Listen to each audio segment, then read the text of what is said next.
Zesebya Gerard Bulega emanya ganga amatuufu naye nga akozesa kakalaamu ansa. Assalamu alaikum. Abanya gange Sara Kenza n'amakula Sara abasobodde okujja okubeerawo lunaku leero nga tusabira muganda waffe mukwano waffe mwanyinaffe mwebale okwerekereza emirimu mwebale kukkiriza tukungubagire wamu nammwe mwebale nnyo. Ngenda kusinzira wano bagadde okukisa mu mpiganya tukusu naye ajabulizeeko ku bantu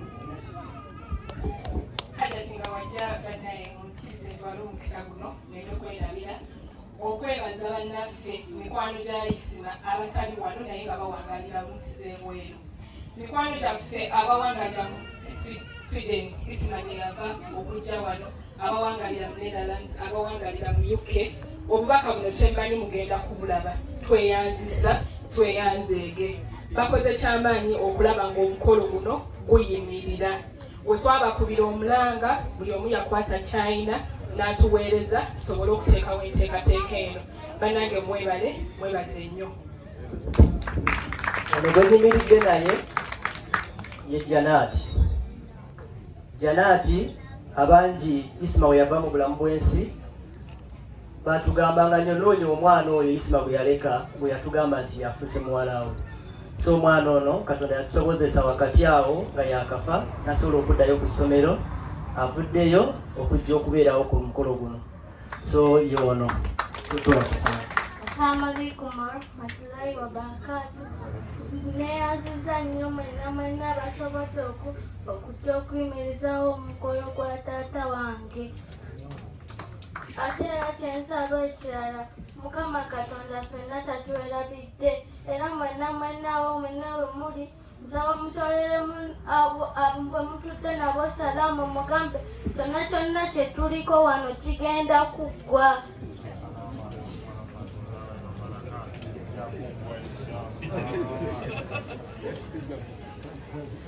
Baseeka bw'oba mwinayo omukisa n'akadde mutusabireko, tetuli bulungi naffe. Ekyatwala muganda waffe tetumanyi kigendererwa kyali ki, naye bw'oba osobola tusaba naffe bambi mututeeke mu ssaala zammwe. Ajati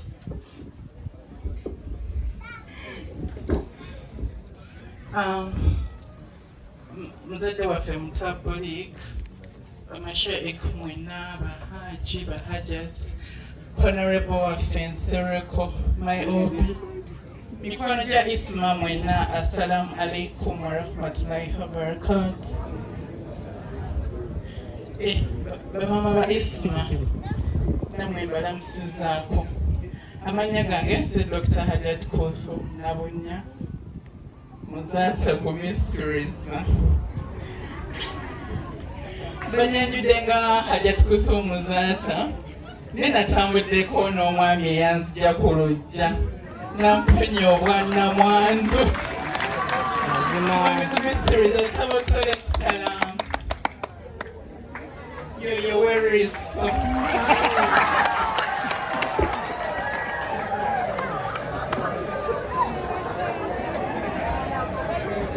back to business. Isma yali mukwano gwange nnyo era nga mutwalanga my best friend kubanga yali confident wange. Ne bagamba mukyali mu bantu beesigwa. Isma nga we mugamba ekintu kyange ng'akiziika, we mugamba ekintu kyange ng'ampa ku magezi. Njagala nnyo Isma era nsaba Allah muwe jjana, tusinkane mu jjana insha Allah. Kubanga singa obaolyawo teyali Isma oluvannyuma lwa Allah nandibadde siri kyendi. Kubanga omugenzi Allah we yamujjulula nafuna a lot of challenges. Nali so protected nga Sheikh akyaliwo, simanyi nsi weefaanana ebweru nga nninga kabebi akali awo. Ne nafuna obusagwa bwe sirowooza nga nako nti bulijja mu bulamu bwange. Isma yandaga nti oli mukyala amagezi nnyo, oli mukyala wa ttendo, oli mukyala olina okuba omugumu, obeere ng'oyimira okulaba abakyala banno kuba Allah already yali amaze okuzuusa ku bakyala bangi.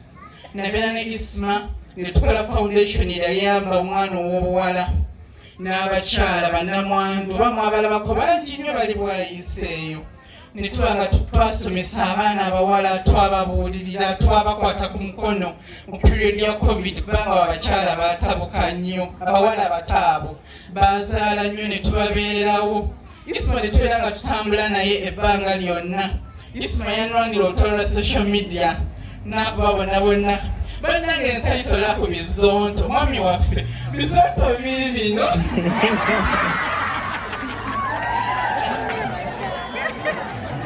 bizonto nsanyusobaako obeera ne munvuma neba mukunyiga ate nenseka byola bizonto bino mwami nsanyusobaawako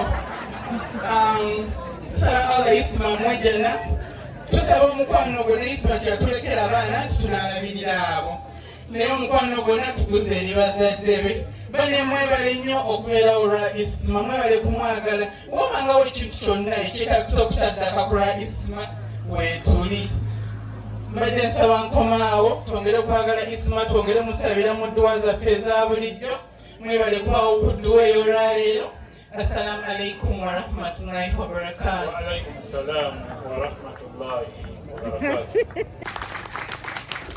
Nyakwezaako okwebaza baganda baffe betukolagana nabo emirimu egy'enjawulo. Junior jangu katono nnyo tetugenda kwogera ne basaabaze ndowooza abasigadde eyo muli awo mujje twogere nga tuli ffenna muyinza obutafuna mukisa kwogera oli awo.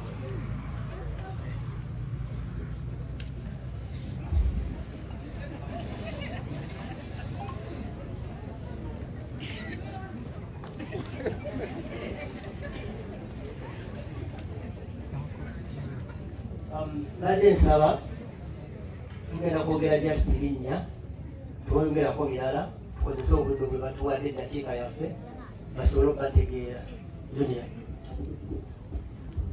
Amanya Zetamale Mirundi Junior PA wa Minister w'ebyettaka. Amanya pitibwa Bukenya Media nze nali nfanfe w'omugenzi Isma. Erinnya pitibwa King Fadi Akabye Industry Boy mukezaakeza bakezokera okugenda okukola kibagira kulwa kyosimbulanya tumudovize boy saalo mu incredible ne matalenti bamala kangaleke olw'obudde. Amanya Zanero nakolanga ne Isma ku final chamu. Balamusiza basebo ne bannyawe. Nze Mbabaali Maliseeri Giant Zondo. Assalamu alaikum. Nze Sirwanja Julius abamu bampita Kidomoli ku Radio Simba abalala bampita Saabazondo.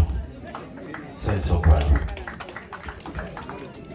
mujje baleko bannyawe ne bassebo amannya agange nze like bampita Jose da Blogger.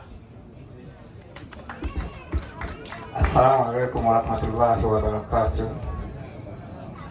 Amanya nze Makuliro Mako William muzukulu wa Mako ndi blogger nkola n'omutwe gwa Emeralds Media nze nali manager wa Isma Olaxess. Assalamu alaikum wa alaikum assalam. Amanya gange njagala nnyo ne Isma nga kyali mulamu yanjagaza nnyo eddiini y'Obusiraamu era yagezaako nnyo okudinyigiza. Amanya gange bampita Nsereko Ranel Dixon nankola n'olupapula lwa New Vision Weekend Edition era nga nali mukwano gwa Isma kuva nga kyali Nottingham mu Sweden. Nsaba engalo ez'amaanyi ziddeeni Honorable Nsereko.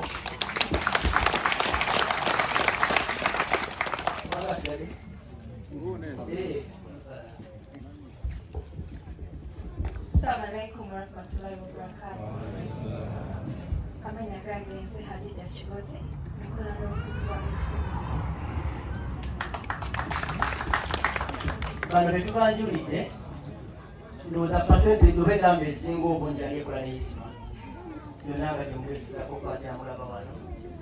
Isma tulina bingi ebyokwogerako naye akadde bakanyukinze tetugenda byogera byonna ate n'abasinga badde babimanyi kubanga buli omu yali alina ekifaananyi kyeyagenda ne vidiyo ey'oboolyawo. Yali muntu w'abantu, yali asembeza buli omu. Yatukwatako, twamukwatako, tweyamba naye n'atuyamba mu mbeera bwetyo. So tuli mu kusaabusabi Allah, nina gye yamutwala emuli omulamuzi ekisa era amuwe ekiwumulo eky'emirembe.